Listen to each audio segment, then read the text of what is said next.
Greetings again, and welcome to the second part of my three-part series of Kaldheim limited set reviews. If you are new to my channel, I have a small introduction in the first part of the series in which I covered the white and blue cards, so I recommend watching that video first by clicking the link on the screen or in the description below. In this part I will say something about each black and red card and will grade them for the booster draft format. First I go through the black cards, starting from commons and moving up in rarity, and then I do the same for the red cards.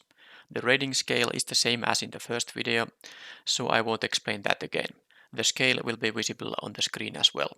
After going through the cards, I'll present my opinion about the top 3 commons for both of these colors. I also put all the ratings in the description below, in case you want to use them as a reference for your own drafting. However, I should also remind that these are my first impressions, and my mind may easily change for some cards once I've got some actual drafting experience from the format. But now let's start.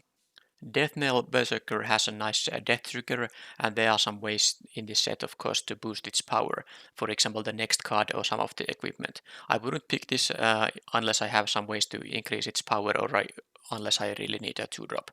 So I'm gonna give it a 3 minus when you know that you can trigger it at least at some frequency. Demonic Gifts is a card we have seen before, not with that name necessarily. It's a combat trick and also a way to counter some removal spells. As such, it's a playable card. I will give it a 3 minus, but it's not a very high pick. Dark Pursuit is a too expensive card for what it does. At least it does that thing on your end step and not on your upkeep, but still tapping for 4 mana for this effect is too often going to be not enough. I'm gonna give it just a 2 minus. Draugr Recruiter, and once again 4 mana 3/3s are not that great, but with this boost ability it's gonna be a worth inclusion in the deck. It's a very expensive boost ability, but you only need to do it once to get enough value out of it. So I will give this one a 3+. Red Rider as a 6 mana 3/7 doesn't have impressive stats, although it does block very well. But then again, making the opponent lose 3 life is a huge amount of life. Even if you activate this twice, it's gonna be great. But again, it's a 6 mana card. You don't want many of those, and if you have some 6 mana cards, you might have something with a more direct impact to the game. This is only great when it's really when the game is dragging. So maybe some control finisher, who knows? But anyway, I do think it's playable, so I'm gonna give it a 3 minus. Dusk Wielder is only going to attack once or twice, and even in the early game, you don't have mana to use the post ability because you want to develop your board. So this is a bad attacker, bad blocker, and you shouldn't pick this and you shouldn't play this. The rating is 1.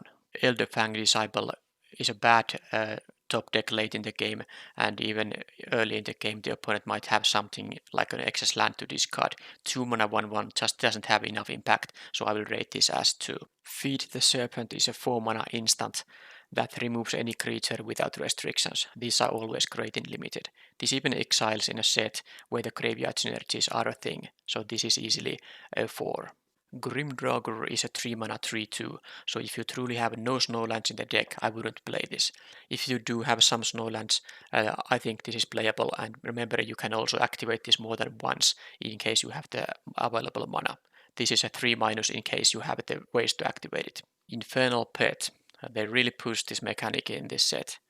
If you get to trigger it once, it's already gonna be a 3/3, and it gains also flying each time you trigger it. So you could, in theory, attack on turn 5 with this being a 4/4 flyer. Pretty sweet. But Foretell makes this mechanic much easier to actually trigger, so I think this is a 4 minus. Jarl of the Forsaken. These effects are sometimes a bit clumsy, but given that there is the Foretell and the Flash, I think it's flexible enough to make it slightly above average playable. I will give it a 3+. Carfell Kennel Master. They are really pushing these 5 mana commons, right? This enters the battlefield trigger is very strong in some specific scenarios, but still there is the downside of it just being a 5 mana 4/4 at times, so I think I'm gonna only give this a rating of 3, but I might be underestimating it. Koma's Faithful 3 mana 3/1, obviously not a good stats, but there is the lifelink for a 3 power thing, which makes it quite interesting. And there's a good chance you will have something to do with the graveyard synergies. I think this is always playable, and it might be even a bit higher pick when you have those graveyard synergies. So I will give this a 3-. Priest of the Haunted Edge isn't gonna do anything reasonable unless you have at least 6 snowlands. With 6 or more snowlands, I will rate this as a 3. With fewer than that snowlands, I think it is unpickable. Raise the Draugr will always get that 1 card, so it's at least a 2. But when you can often enough get the 2 cards from it, it's quite a good rate for 2 mana, in which case I rate it as a 3. Skull Raid dodges nicely the drawback of these discard 2 effects, that they are very bad late game. Now that you get to draw the cards if the opponent doesn't have anything to discard, I think this is easily a playable card, and I will give this a rating of 3. Village Rites will always be a playable card. You don't even have to wait until the opponent has removal, because you can just sacrifice a low impact creature from your side and dig for 2 new cards. It's not going to be a high impact card either, so I'm gonna just give it a rating of 3-. Way Down is a very mana efficient card, but it has the drawback of not being very useful early in the game, and also it's the worst more of these kind of effects which include exiling a creature card from your graveyard you have, including more of these Way Downs. It's still a so good card as a 1 or 2 of in your deck that I'm gonna give it a 4-. With a Crown 2 mana removal, but gives the opponent the option to, for example, keep blocking with the creature if it has high enough toughness. The 1 life lost per turn, of course, is significant in this case, but it's not a premium removal. I think it's still slightly above average playable, so I will give it a rating of 3+. Bloodsky Berserker is of course very bad if you don't get the trigger happen, but after 1 trigger it's already gonna be a 2 mana 3/3, and then it's gonna be a 5/5 7/7. It gains menace when you trigger it. That's amazing. It is clearly a 4. Draugr's Helm is one of the better equipment of this cycle. 5 mana 4/4 menace is okay, and then you get this pretty expensive to move around equipment, but +2/+2 and menace is very relevant. This card gets a rating of 4. Hailstorm Valkyrie is a 4 mana 2/2 flyer, which is a 2 by default, but if you get snowlands, it's gonna be better. I would say at 6 snowlands, it's gonna be a 3, at 10 or more snowlands, it's gonna be a 4. Poison the Cup has a highly desirable effect, and it can be a very efficient card, whether you are casting this at 3 or you get the Foretell and the additional Scry. There's not much else to say about it, it simply is a 4+ card. Return Upon the Tide requires a bit help from your deck. You don't just put this to any black deck and consider it a good card. It is a 2 by default, but if you have, let's say, self-mill and big creatures or a lot of elves to get the 2 tokens often enough, it's going to be a 3. Rune of Mortality is not the best of the runes, but it's still playable, like they all are, because they draw you the card at least. And there's also the possibility to slam this on an equipment, which makes it a lot better, but this will get a 3-. Skemfar Shadow Shades has enough versatility that I think it's going to be a playable card. Sometimes you really don't mind having it 4 mana 2/5, and then you get a choice between opponent losing life and you gaining life. So this is going to be playable in most scenarios. I will give it a 3-. Turkridge Shadow is pretty nice. Usually the effect of each player sacrificing 2 creatures is something you can play in a way that you get a nice benefit out of it. Now that this is an instant, it makes it even better. I think this card has to be a 4. Vengeful Reaper not only is a flying Death Touch haste 4 mana 2/3, but it also has the Foretell for easier casting. It's always going to have an impact, and it's a very strong card. I will give it a rating of 4. Blood on the Snow, a black mass removal effect that can do something else too. You can, for example, choose the Destroy All Planeswalkers mode and just return something. It depends on the deck whether a Wrath effect is very desirable or not, and of course this card will also scale up depending on the amount of snow mana you have available. So this rating will be either a 3 or 4. Hey look, another mass removal spell. This set has a lot of those. Crippling Fear is an excellent card, because you can make it asymmetric, unless the opponent has changelings, or just big guys of course. But yeah, there's such a high upside in this card that it's gonna get a rating of 4+. Draugr Necromancer doesn't require more than 1 or 2 snowlands to be able to cast most of the creatures that got exiled by it. But then again, it's not always so simple to get the opponent's creatures die, so I don't quite think this is a 5 rated card, but it's definitely a 4+. Dream Devourer. I think the best part of this card is that it can make your 6 and 7 drops cost fewer mana, so that you don't have to draw all the lands for them. Other than that, hopefully you get to trade with a 3 or 4 drop before you run out of cards, because as a 0-3 it's just a not very good card. The fact that it's a bad late game top deck taxes its rating a bit, and I'm only going to give it a rating of 3+. Egon, God of Death, is at least a very interesting card. The front side is something that you can play even early, and it blocks one turn, and then you get to trade it into a card. But ideally you of course want to attack with this once or twice, so that means that you will play this later in the game or have a lot of self-mill. The backside has the drawback that it will mill you each turn, and if you also are drawing cards with the ability, which I assume you are doing, otherwise the card doesn't do anything, you might actually get milled out entirely, so there's not a ton of time to use all the card advantage you are getting from it. Still 2 very interesting effects in one card, but I think I'd pick premium removal over it anyway, and that's why I'm going to rate this card as a 4-. Rise of the Dread Marn is quite efficient. It only takes 1 creature to trade with another, so that you get a 2/2/2s for 3 mana, whether you use the foretell or not, and that's already quite nice.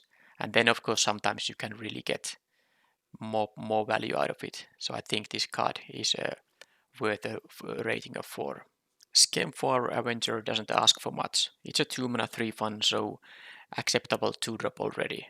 And I guess the only color pair it doesn't function that well with is white, that doesn't have changelings, nor elves, nor berserkers. Each other color has at least one of those things. And of course, even within a black-white deck, you can have black elves or black berserkers. So this will get a rating of 4-. Tergrid, God of Right, has 2 very nice options.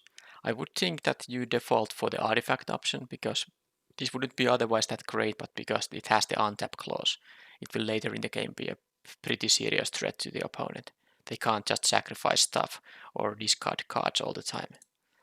But then again, you just can have a 5 mana 4/5 creature with menace even, which is nice, and sometimes you actually might have ways to trigger the ability, which would make it insane.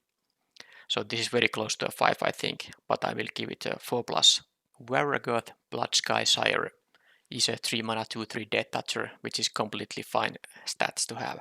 And then the Boast ability makes you search for your best card and draw it next turn. And it has Death Touch, so the opponent can't even block it profitably. So this is a pretty efficient card. I'm gonna give it a rating of 4. And now we get to the mythic rares, the first of which is the Burning Rune Demon. 6 mana 6/6 flyer is a huge thing and perfectly capable of finishing the game by itself. Of course it's a mythic rare, so it does have another ability, and in this case you get a good quality card out of your deck straight to your hand. That's all you need to make this card worth a rating of 5.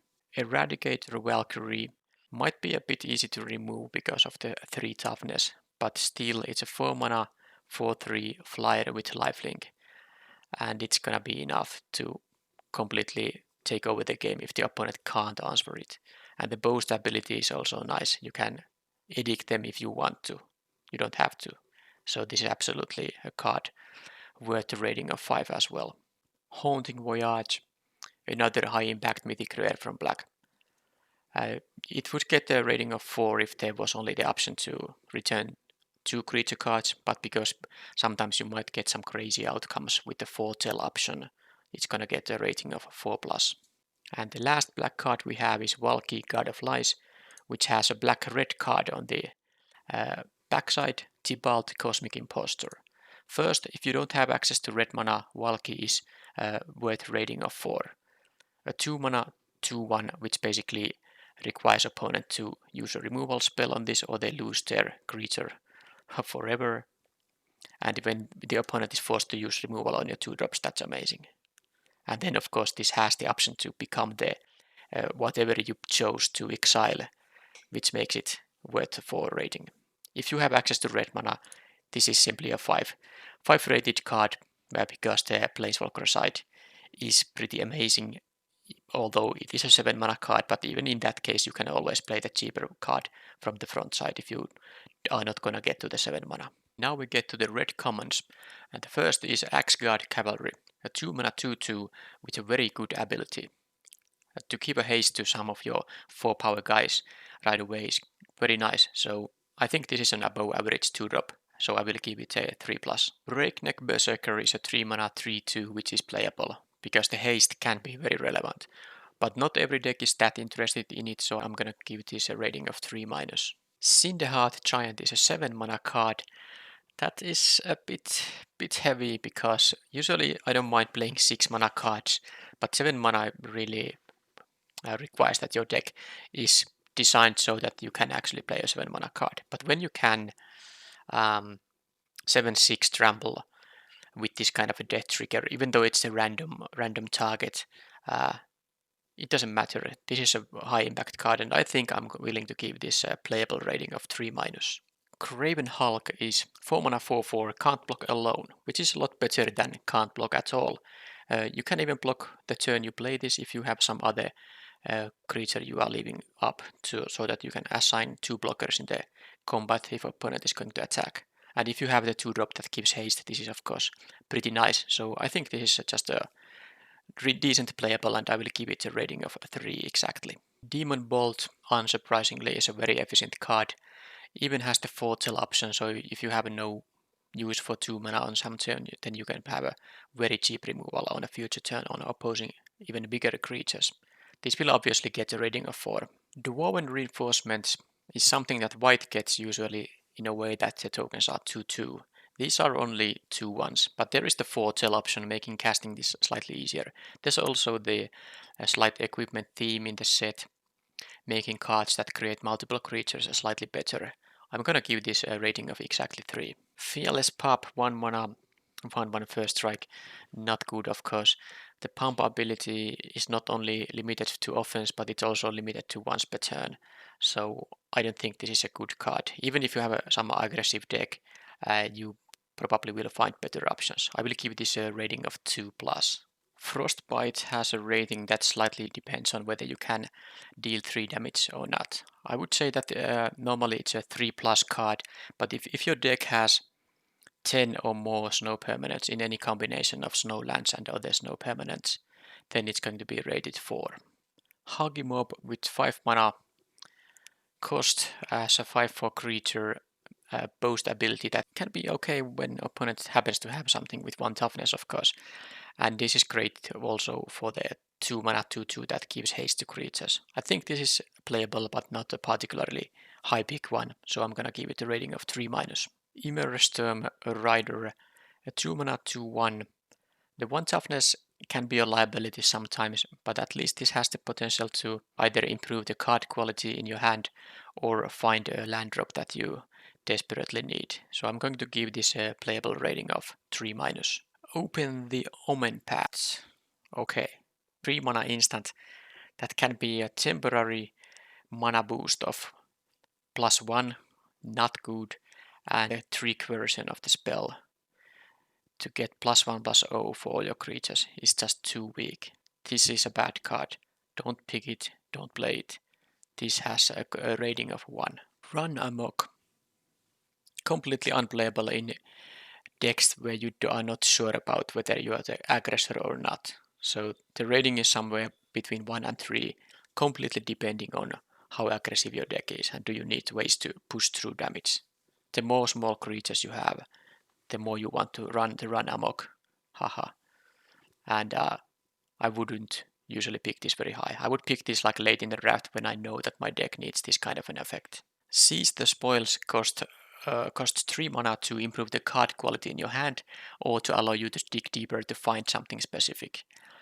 But it does create a treasure token which will kind of offset a bit the tempo loss you just experienced. So I think this is barely playable with a rating of 3-.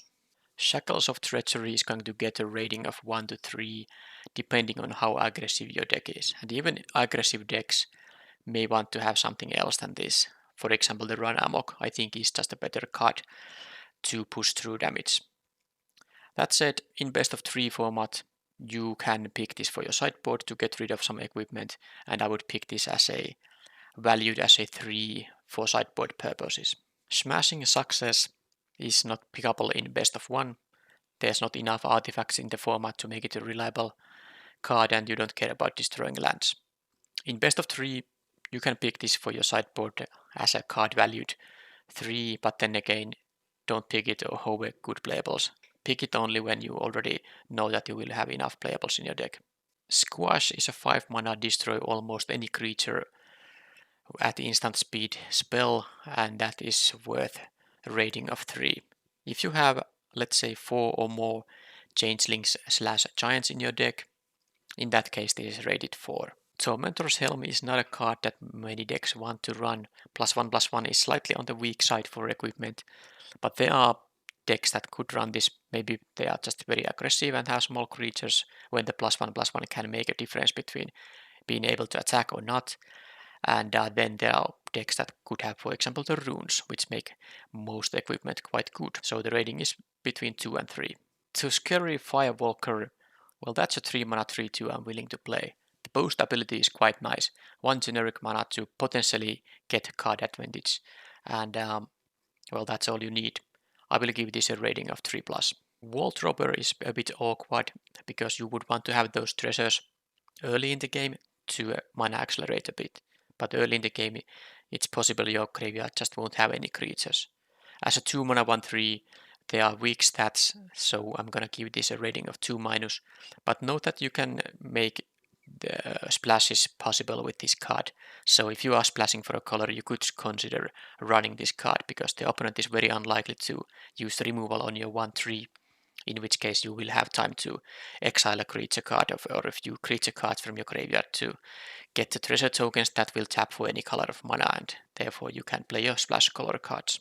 The first uncommon for red is the Basalt Ravager, a 4 mana 4/2 that usually can kill something with 2 toughness when it enters the battlefield, which is definitely worth both the 4 mana and the card. So I think this card is valued at 4-. Crush the Weak deals 2 damage to each creature, sadly only at sorcery speed, so even if this has the foretell to make it maybe a bit more convenient to cast, I think this is mostly a sideboard card. I would consider this as a 2 for best of 1 and main deck purposes in best of 3, but as a sideboard card I value it as a 3. Doomskar Titan, 6 mana hasty attacker, attacks for 5, and then it's just a 4/4 after that. But it also pumps your team, and it has the foretell to make it a bit more flexible perhaps. So I think that's enough ways to make this a good card. I mean, playable card, so I'm gonna give it a rating of 3. Dual Strike ranges from 1 to 3. I think you need at least 4 good spells to copy with this to put this in your deck. And early in the draft you can pick this and maybe try to get lucky and pick up those good spells. Late in the draft don't pick this if you already don't have those 4 spells available. Dwarven Hammer might be the best equipment in this cycle. For 5 mana you get a 5/1, but it has trample, so it can block big guys and trade with them, and if you attack with it and the opponent uses a small guy to block it, they get trampled over quite a bit of damage. And you can move this around with 3 mana, and the important part is +3 and +0 with trample is actually a very significant boost. So I'm gonna give this a rating of 4 exactly. Fearless Liberator, a 2 mana 2/1 with a pretty strong boost ability, creating 2/1s for 3 mana, so I think this is pretty efficient card and I would value this even as a 4-. Frenzied Rider of course requires you to have boast cards in the deck. If you don't have any boast cards, it's valued at 2, so maybe don't even pick it. But if you have, let's say, 1, 2, 3 cards with boast, this is a 3 because it has a chance to get those free counters. If you have 4 or more boast cards, I would value this even as a 4. Provoke the Trolls is a bit too expensive to be a very efficient card at 4 mana, dealing 3 damage, but then again the boost ability can be relevant at some point. I mean, basically you use the boost ability if you can finish off the opponent by attacking with something that has 4 or more toughness. So I like the flexibility, and it's still instant speed removal, and 3 damage is enough to kill a pretty large portion of the format's creatures, so I'm gonna give it a rating of 3+. A Rune of Speed is still quite low impact, but it does draw the card, so it is a playable card. I would like to combine this with an equipment because the +1/+0 can really matter there, and of course the hasty part as well. So I'm gonna give this still the rating of 3-. ARNI BROKENBROW is the first red rare, and as a 3 mana 3/3 haste, I think it is good enough set of stats to call it quite efficient, and then the boost ability can give it even more power. Even if you have only 3/3s, this still makes it a 4/3 in that case, so I'm gonna give this a rating of 4-. Bergi, God of Storytelling, and their backside is Hanfell, Horn of Bounty. Let's see this Hanfell first. 5 mana artifact. By discarding a card, you exile the top 2 cards of your library and you may play those cards this turn. So that's an amazing card advantage engine, but note that you can't use this like for 10 turns because you are gonna get decked. But this should be enough for you to build up a overwhelming force to finish the opponent or dig to whatever card you need to win the game. So an excellent 5 mana artifact, but the front side isn't bad either. 3 mana 3/3 that actually allows you to hasten your development. Each time you cast a spell, you get red mana, and then, well, also your creatures can boost twice, which can be relevant on some turns. So I don't know which mode you will usually use. Probably if you have this available on turn 3, you might just play this as a 3/3, and later in the game you rather take the card advantage artifact. Either way, a very good card, very good 2 options there, and it's going to get the rating of 4+. Calamity Bearer, 4 mana 3/4. Well, but because it's a giant itself, it basically acts as a 6/4, but not always, but in most cases. And also it makes all your other giant sources deal double damage. So that's actually pretty good effect, especially if you have maybe some cheaper, because the giants are not that cheap in this set, but you could have like a red-green or a red-blue deck that also has those changelings, and then them cheaper cards to be able to deal double damage can be pretty nice too. So overall this is a good card, and I would give it a rating of 4. Dragonkin Berserker is just an efficient card. 2/2 first strike for 2, and then if you get to attack with this while you have the 5 mana available, you're gonna make a 5/5 dragon. It doesn't matter if the opponent kills this in the combat. Of course, if you would be able to attack another time and get another dragon, that would be crazy. But even if you get just a 1/5/5 flyer here, well, those things usually end the game. So this is going to actually get a rating of 5. Magda, Aberration Outlaw, 2 mana 2/1, and when it attacks, well, becomes tapped, so you could crew a vehicle as well, or any other dwarf attacks or crews a vehicle. You get a treasure token, so you could have some mana acceleration with this. And of course this is a dwarf lord, so all your other draws get +1/+0, which can be valuable because, well, you will have some draws most likely in the deck. But still it's not anything that crazy that it does, so I would just consider it an efficient 2-drop, and I would give it a rating of just 3, not even 3+, because the 1 toughness can be a liability. Reckless Crew you can just leave for constructed. You are not going to be having that many equipment or vehicles. You just don't have that much room in your deck. You would need to get at least 3 tokens to make this card above average, and the times when you get 0 or 1 token makes this card miserable, and that will be most of the time. This has the rating of 1. Thibalt's Trickery is a bad card. You don't want to use a card to counter an opponent's spell and then let them cast something else for free. Yes, you could in theory sideboard this against some sick bomb rares, but I don't think that's even so smart. So yeah, you could counter your own spells to get maybe something better cast for free, but yeah, not worth using 2 cards for that. This is just simply a bad card for limited, and it's going to be rated as such, so it is a 1. Tundra Fumarole deals 4 damage with 3 mana. Even though it's a sorcery, that's an excellent removal spell, and if you have some snow mana you use to cast this, you can even get some mana back and hopefully double spell or boost even, because you don't lose the mana until the turn ends. So great card, removal, and rated 4. The first mythic rare for red is Gold Span Dragon. 5 mana, 4/4, flying haste.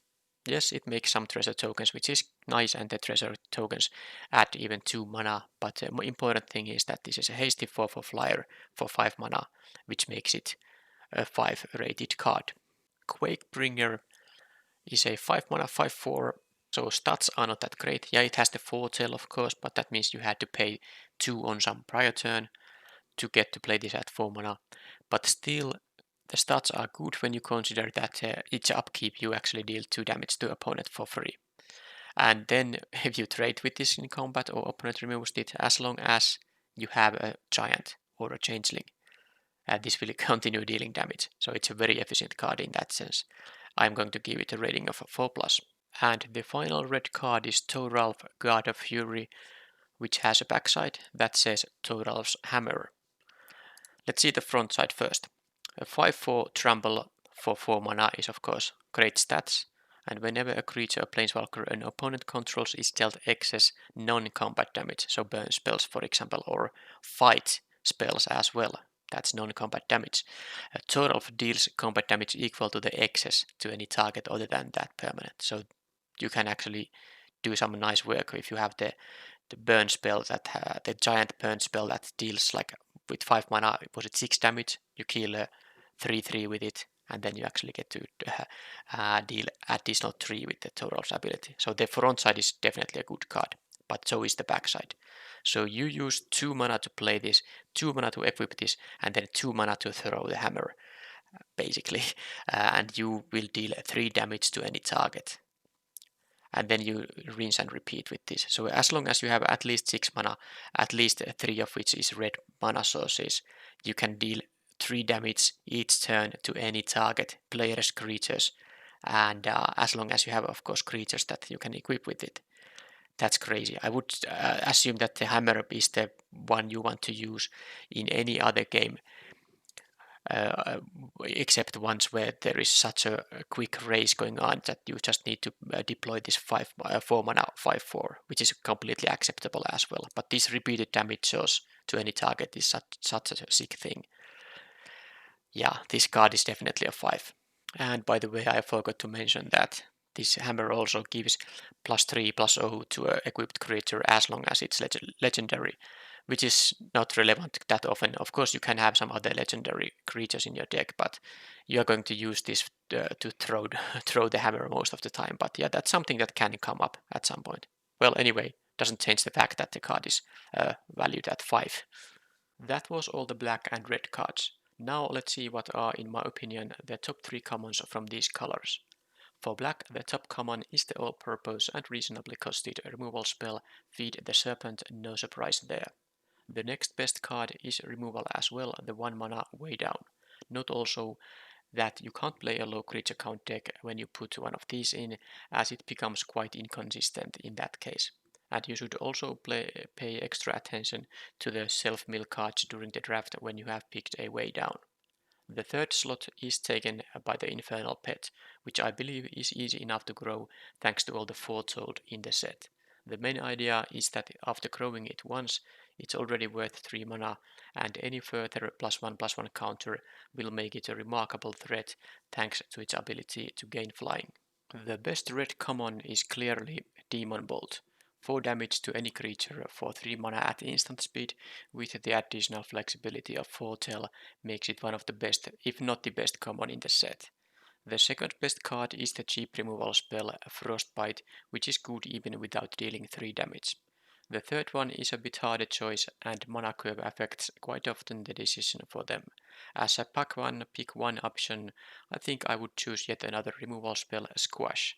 Later in the draft, it could also be one of the two common creatures I rated at 3+, the haste granting 2-drop Axe-Guard Cavalry, or the potential card advantage generator Tuskeri Firewalker. And that's it for the second part of my Kaldheim limited reviews. The third and final part will release quite soon, so be sure to check it out as well. And as I always say, if you are interested in watching my daily draft content, please don't forget to subscribe to my channel. Thank you for watching. Until next time, bye bye.